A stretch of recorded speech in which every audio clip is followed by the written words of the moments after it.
Nazelah Jamison is a San Francisco Bay Area-based poet, vocalist, musician, and comedian.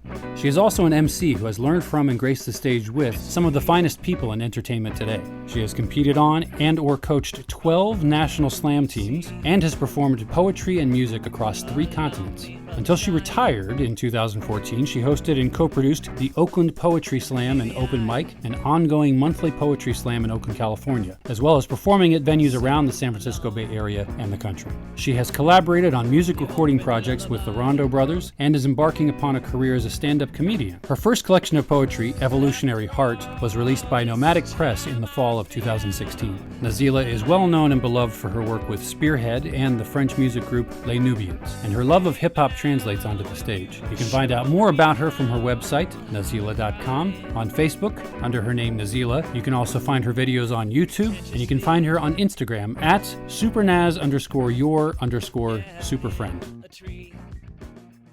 Welcome, Nazelah. Thank you. So you're in this call, and you're coming from the Bay Area, and I have to share. You live in one of my favorite spots on the planet, which is Oakland, California, or at least you've been in one of my favorite spots on the planet. And I absolutely love your poem, Ode to Oakland. Oh, thank you. Yeah, that was like, I mean, I guess any Oakland person can give their view of what it's like to be in Oakland and be a part of Oakland, but that was certainly like, it made everybody, I think, that heard that or reads that will make them feel like they're seeing and smelling and touching Oakland. Mm-hmm. So the reason why it's one of my favorite places I'll share is because I did live in the Bay Area for 2 years. Mm-hmm.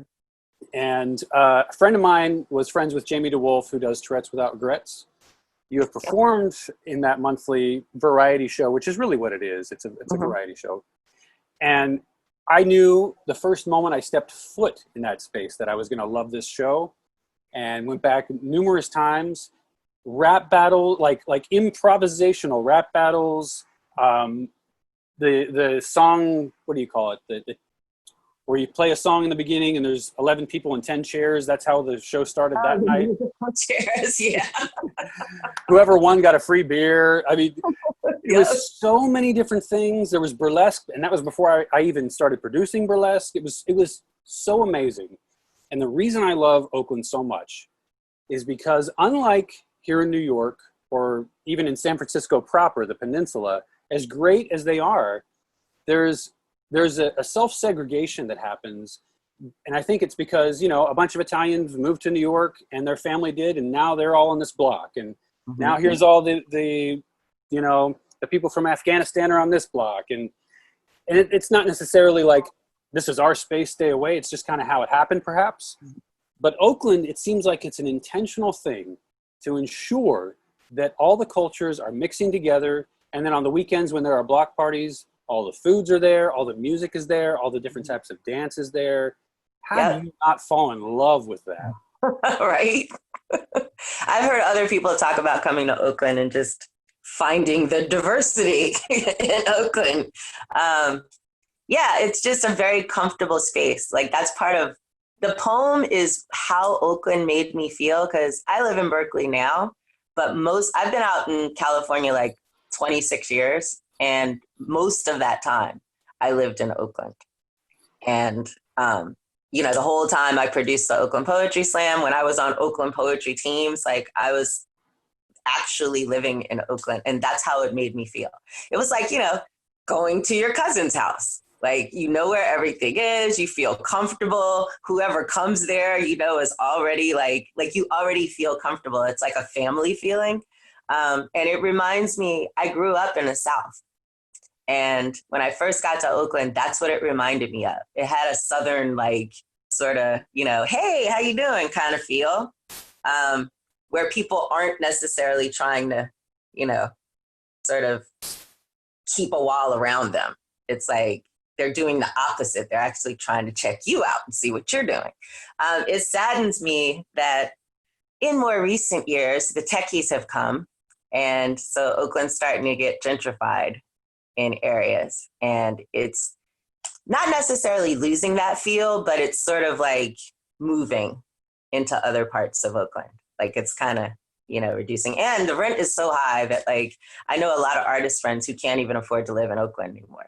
So yeah, it's kind of changing, but it hasn't changed yet. We not giving up without a fight. So, Good. So what drew you to Oakland in the first place? I grew up in the South. I was born in South Carolina, and I grew up between South Carolina and Georgia. And then as a teenager, I moved to Philly. But I was always drawn to California. Like when I was 4, I remember like I was going to come out to California and be a movie star. And like it persisted my whole life. Like I was more like the older I got, the more drawn I was to California. And I was determined that I was going to come to California. How I got here though, and it's interesting, you manifest where it is you're really supposed to be and what you're really supposed to do. So I've done a lot of things. Before I came out here, I decided I wanted to be a musician when I was like 19. So I started playing music. I play keyboards and sing. And so I hooked up with some friends from high school and a friend who already had a band. I met his friends. We all became friends. And then I started playing music. And I played in 2 or 3 bands for like a few years. And then Michael Franti came to Philadelphia to record the first Spearhead album, the Home album. And me and my best friend had been going down to Rough House Records and like just recording, you know what I mean? Like studio singer. You go down, you're studio singer, it's a shit job, but it's awesome. Back in the days of like, sit around for 12 hours to record 5 minutes or whatever. But I actually met a lot of people, while we were hanging out at Rough House. But yeah, we went down there. He wanted her to sing on his album. Well, Joe Nicolo recommended her as a singer for his album. And I was basically the tag along. And then I ended up also singing background. And then when he put his band together, he wanted her especially because she had like the major vocal tracks and she did all the vocal arrangements, but he also needed a background singer and he needed a keyboardist. And I was a 2-for-1. So he flew both of us out here. And I was on tour with Spearhead for 2 years, touring the first album. Wow. That's massive. You didn't even include musician in your bio. I know, right? It's because I don't. I put things in there I actively do in this moment. Like I kind of backed up from the industry part of it. And I stopped calling myself a musician.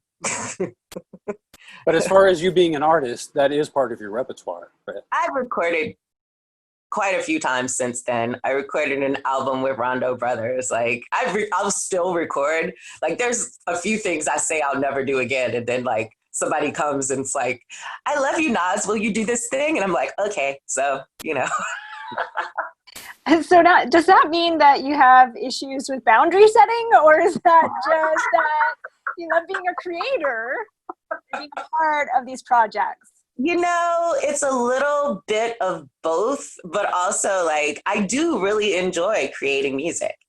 It's just not my main focus. So I'll do it if someone pulls me in. Like I'll totally do it if someone pulls me in. And like I have an amp and a mic and like, a little equipment here, and I record a song every now and then. I have a girlfriend who's a full-fledged musician. Whenever we get together, we create music. It just happens. That's like part of our friendship. But strictly on my own, it's not my focus anymore. But collaboration is sometimes the best way to get your best stuff out. Well, that's how you get me in a studio. So yeah. So you grew up in the South, up in the South, right? Yes.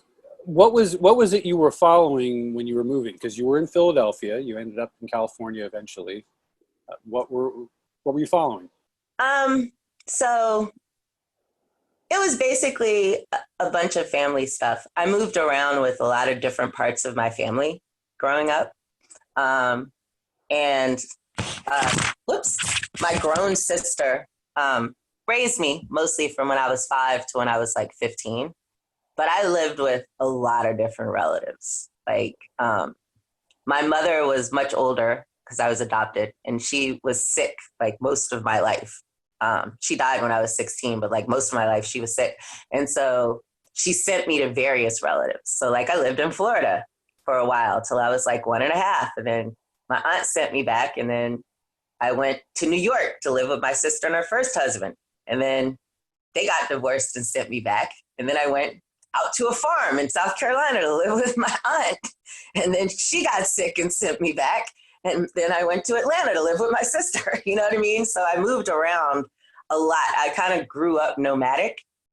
And then I moved to Philly when I was 15 to live with my grandparents.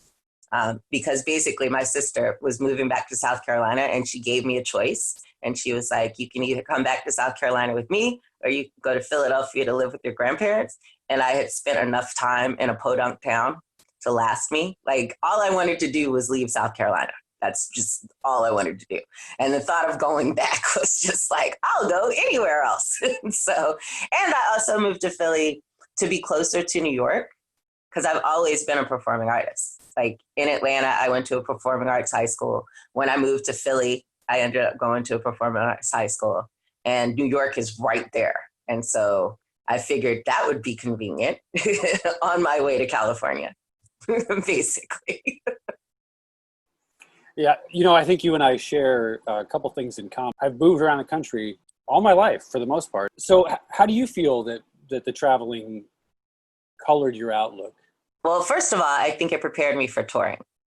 I think that because Spearhead, like I remember that year, the hardest working band, there was 3 hardest working bands. Or hardest touring bands. There was Warren G, Aerosmith, and then us. Because we like hella toured. We were in a different place every night.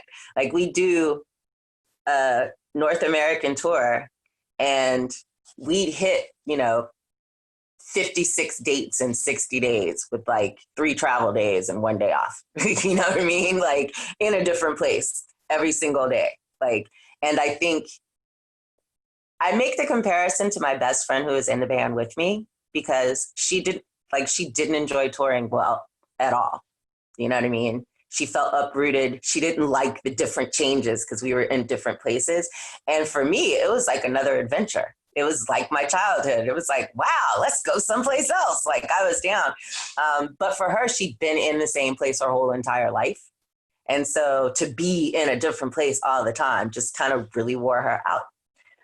And in that way, I think that it was very helpful in prep. But also, I think, just personally, it's given me, I think one reason why people don't improve their lives or try and get to a happier place is because they're afraid of change.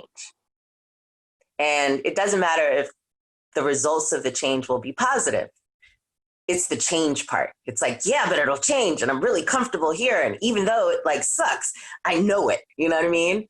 And I think that being able to like lift yourself up from one place easily and just be someplace else with a whole new set of parameters, I know for me, it made me less averse to change and new things. So I'll tell you my age. I never tell anyone my age because I'll do that. But I'll tell you my age. I'm 51. And yet another, it sucks being white sometimes. Without having all, that melanin, like we crack very easily as we get older. And every day I'm looking in the mirror going like, really? Another one? That's true. That's true. Having children adds extra years too, very quickly. Lack of sleep.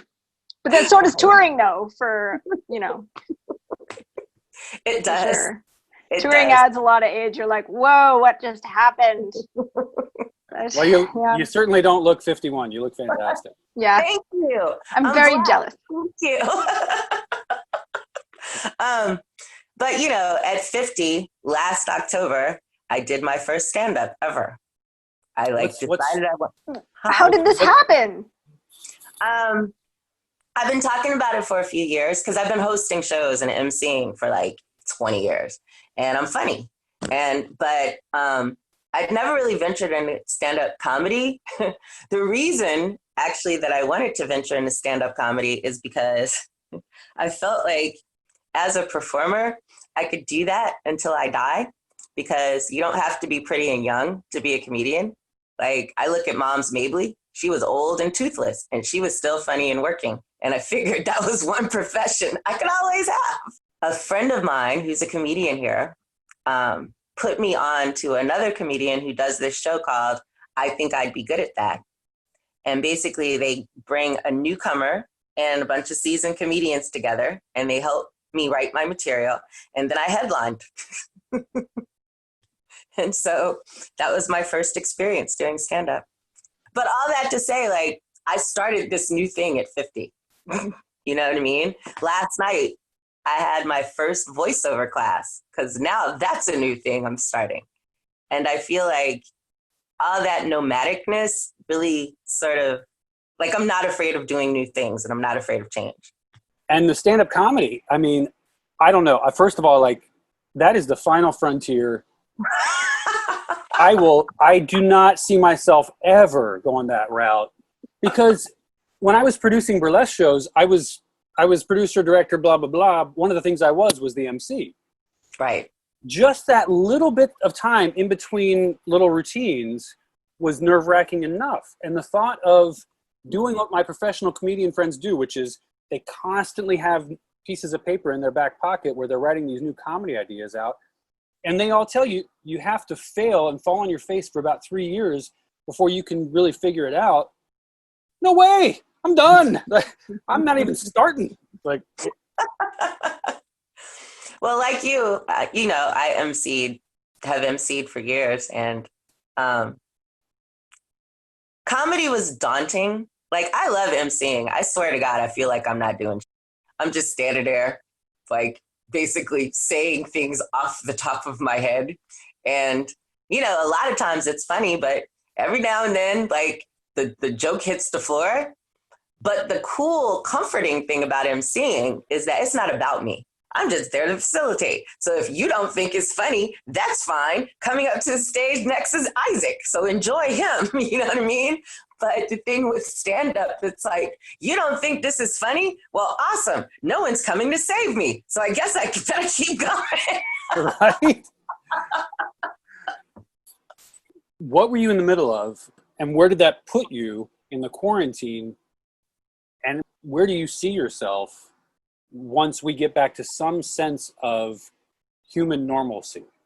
Basically, I had all these gigs booked, and plans and financial plans for the money that would ensue. And also, like I said, I was just starting to get, like, I'd done a couple of comedy open mics and was gaining my confidence and had plans to, like, perform at this other open mic the following week and really just go into it. And I was like, I've started, yay, I'm going on an adventure. And then the adventure, like, totally got cut short, which kind of left me at home like, what do I do? Because all the gigs are canceled. In a way, it was good because it forced me to really, like, get back into my writing. I actually developed a meditative practice and an exercise routine and, like, totally, you know, picked up some, like, started doing visualization and manifestation. So I kind of went into a spiritual route sort of at the beginning. I was like, well, I'll get into myself and see what that's about, because here I am with myself, not doing anything. And so I've still been, like, I host a regular weekly open mic since, like, the beginning of the shelter in place. And then now I'm getting all these different gigs because everybody's, like, figuring it out. They're like, okay, we can do this. It's online. And then this voiceover class is online. And so that's convenient. So I kind of feel like I'm right where I'm supposed to be. You know what I mean? I do, yeah. Clint is your cousin's good-natured, kind of ghetto crackhead girlfriend. The one he cheats on all the others with in between violent breakups and smoldering makeups. The one who's your favorite, making you something to eat because y'all are both up at 3 a.m. because neither of y'all could sleep. Oakland offers you a hit off her pipe. You shake your head. She giggles. Baby, this is just some weed. I'm about to take my ass to bed. You doze off on the love seat, dreams filled with staccato gunshots and circle 8s in side street intersections. Oakland doesn't mean to be a hoe. Existence has brought her down. That'll happen after a while around predominantly brown folks. She loves to kick it with big spenders and those who like to build. Her aspirations are Brooklyn size. Her suitors come and go. Your cousin doesn't care because half the time he doesn't know. Her glittering gold grin glinting off her tears like Lake Merritt in the sunshine, blinding everyone to her own loneliness and despair. Finding love at the liquor store in a pack of top ramen and some cheap beer. Oakland will rip off her wig and snatch out her earrings just so she can have your back. What she lacks in table manners, she makes up for in leonine protection. Still searching for her place in this world.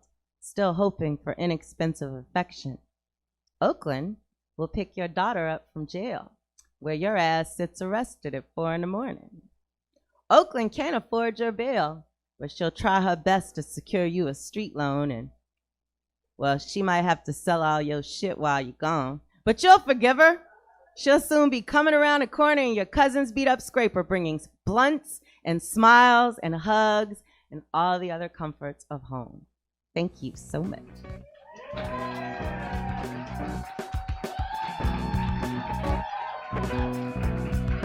Have there been trying times for you, or have you been able to easily slip into this positive? No, and I still have my days. You know, I've had to limit the amount of news, media information that I take in, especially like this year. What's up with 2020? Like, it's some crazy, it's a crazy ex-boyfriend that keeps stalking you, even though you have a restraining order. Like, I don't know what's up with this year. It has been quite the year. Yeah. And it's always, I do take like breaks from it where I don't watch any news. But then I come back and it's like a series of events happened while you were gone. And I'm like, what the hell? Like, it makes me want to go hide somewhere, but then I can't because I need to know what's going on. So balancing that has actually been the biggest challenge. And I feel like I live in bizarro world because everything is uncertain. And then we have that president that just does stuff and nobody does anything. And so then he does more stuff. And you're like I've been incredulous at the things he just keeps going and keeps getting away with. And I'm like, what the hell? No one's stopping you? And I can't. I'm just a regular little old citizen. So yeah, I have to sort of monitor my intake of all of that because that'll do it. That'll snatch the days. You talked about 2020 being this bad ex-boyfriend that's re-entering your life, but this really has the potential, I feel, to be like a springboard towards this paradigm shift, which has been happening, of people awakening. But my outlook is colored a lot by the fact that I am a spiritual person and a former political activist. Mm-hmm. Do you think that we truly have the potential to have an awakening as a species right now, or do you think that things could pretty easily slip right back into the old-fashioned version of normal? What do you think?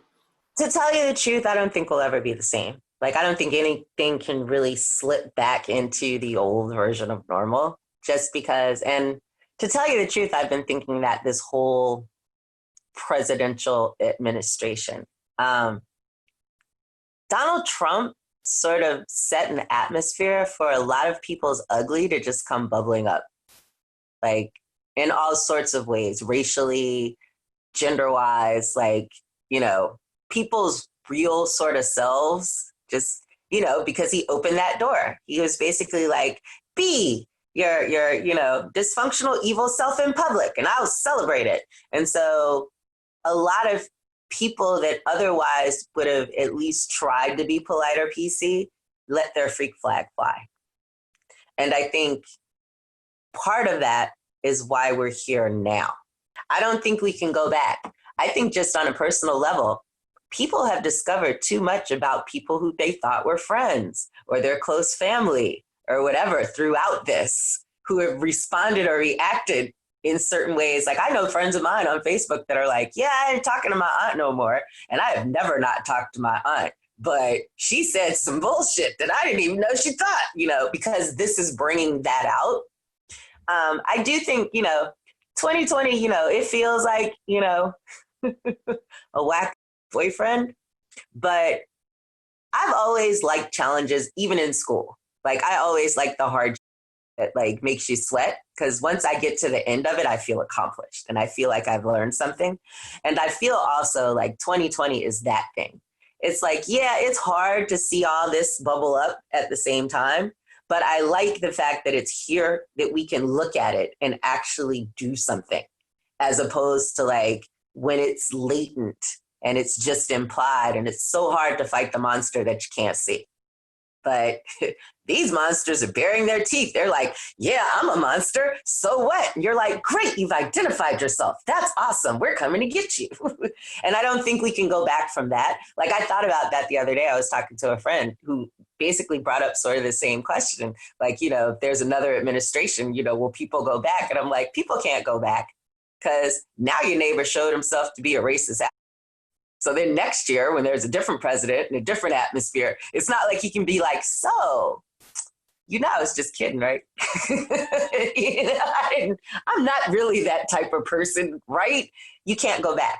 Like, you know what I mean? So I do think that there will be change. I'm still sort of trying to figure out exactly where that's going to go. I think that,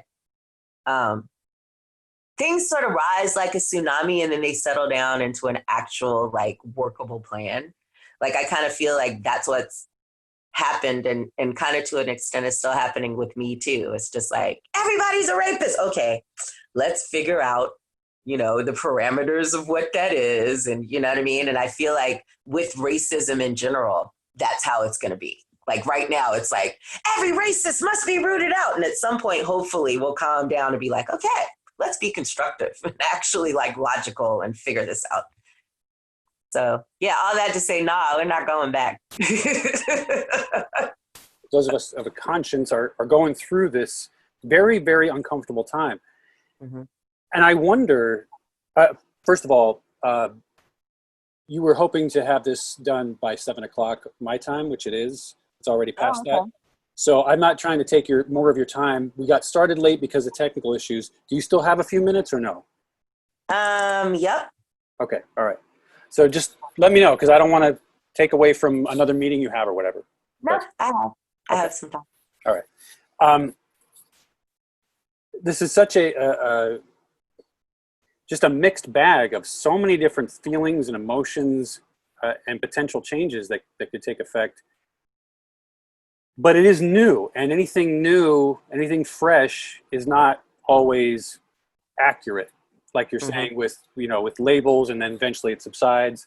You know, Christopher Columbus, you could say, hey, pioneer, murderous genocidal pioneer. You know, I really do love your speaking, and I do love your energy. You talked about how there's a perspective change, there's a possibility of change with the protests and that. Like there's already been like a bit of change. You know, we've talked about how Minneapolis is defunding their police, and they're talking about how New York is changing their reform. Like a lot of change has come from the protesting and that. And I feel like a lot of people sort of are waiting for like a bigger change, or rather are waiting for something that will make the definitive action. You know, you talked about the civil rights movements and that. You talked about how there are moments in history where people allow things to pass them by. And I feel like that's a very good parallel to today, because there is an illusion of what it means to be an American and what it means to be someone who contributes to an altruistic cause. You're right, like Trump honestly has emboldened these people to say, you know what, I can say a bit more, push the envelope inch a mile, and see where that takes me. One last question I have, and certainly if Fowler or Celine have any last questions, they're certainly welcome.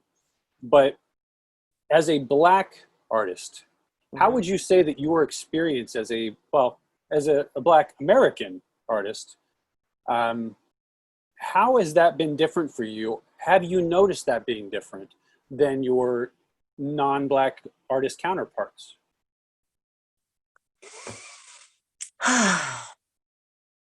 That is an interesting question. So I kind of have a perspective from both coasts because I started out on the East Coast and then I came here. And to tell you the truth, it's very different in the two places. On the East Coast, when I was a musician, I was in two different bands where me and two of my friends were the only Black people in like a 10-piece band. And even though the band members were friendly to us, like, you know, they were cool with us. We were in the band, like we were friends. They didn't consider us when booking gigs. And so we ended up booking gigs like out in white areas that were really racist, where people treated us like without knowing who we were. Like they said to our bass player, Mike, who's Black, you know, they thought he was there to fix the air conditioner.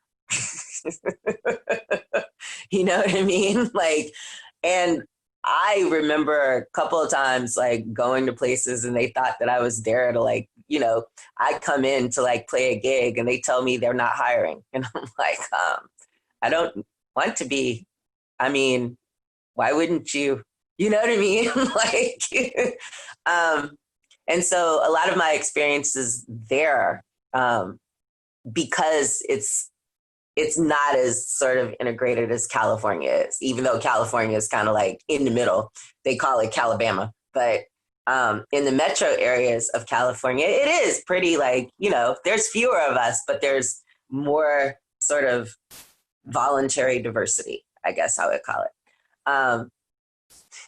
Oh, here's an interesting thing because, and I think part of it is also my appearance. I'm not a light-skinned, biracial-looking Black woman. I'm a black, you know, looking Black woman. And so there's almost a fetishness to it. Like there's things I know that I've gotten because I showed up and I was Black and they were like, you're really Black. We could use a really Black person in this show. So it's you, you know what I mean? So that's what I've experienced a lot of out here is that I've been, you know, the Black addiction.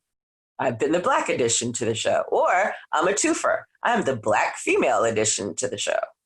I've definitely had that happen, or I've had people want me to MC a show or be a major part of a show so that they can look diverse within that organization or themselves. So that's an interesting sort of dynamic to come against. There's a friend of mine here in New York that she is an actress, comedian, producer. She does a lot. She's a part of a couple. She and John Frieda are a mixed couple that have been in New York for a long time. Having them on the show, I got to get her perspective on some things, and she was talking about the same thing with, you know, this is my Black female friend that speaks 4 languages. Did you know that? She speaks 4 languages. And right. So it's, I mean, that's kind of like I don't know. My thoughts are that it's the uncomfortable but positive side of integration, cultural integration, right? Would you agree or no? It can be if it's genuinely them wanting to like actually genuinely integrate and actually genuinely be diverse, as opposed to we want to look like we do. You know what I mean? Well, then you can see that right now with you know, NASCAR and everybody are saying, see, we're on the same page. Yeah. Like, yeah. No, a lot of corporations are doing that now. And that's what I mean by like when the cameras look away. Because it's really easy to change a flag or put out a statement and say, it's a lot harder to restructure your company so that it's like diverse or, you know what I mean, racially sound, or change your policies so that they're not, you know, racist or discriminatory. Like that's an internal reorganization. So that's what I meant by we'll see within organizations if this actually causes change. As someone who has been aware of my privilege I'm 46, so I would say I've been aware of my privilege for half of my life. Mm-hmm.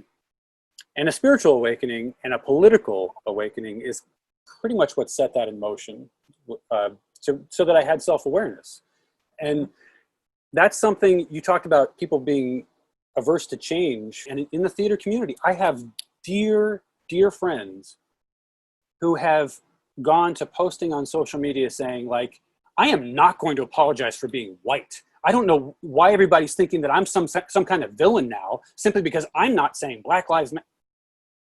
I mean, they have no self-awareness yet. And that's the change, that's the struggle, is that we're all feeling the struggle.